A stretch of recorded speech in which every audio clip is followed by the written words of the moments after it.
ఈ శ్లోకం అమ్మవారి చెన్ను భాగం గురించి. చెన్ను అంటే ఏమి లేదు, గడ్డం అనమాట.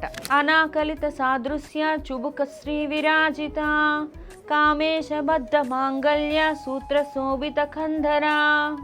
అనాకలిత, పోలిక అనేది లేకపోవడం, మరెవ్వరికంటే పోలిక లేనిది. సాదృశ్య, సాదృశ్యం అంటే పోలిక. చుబుక, చుబుక అంటే చెన్ను, చెన్ను అంటే గడ్డం భాగం. శ్రీ, ఆభరణం, కాంతి, గౌరవం. విరాజిత, మెరిసిపోతూ అలంకరింపబడి. అనాకలిత సాదృశ్య చుబుక శ్రీ విరాజిత.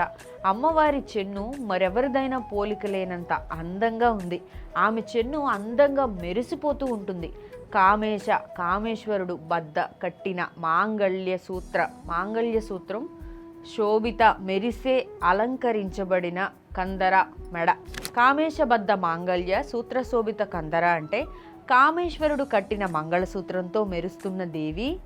దేనితోనూ పోలిక లేని విధంగా ఉన్న చెన్నుతో అంటే గడ్డంతో ప్రత్యేకమైన అందంతో మెరిసిపోతూ, అమ్మ మెడలో కామేశ్వరుడు కట్టిన మంగళసూత్రంతో కూడా మెరిసిపోతూ అందంగా ఆకర్షణీయంగా దర్శనమిస్తున్న తల్లి అని.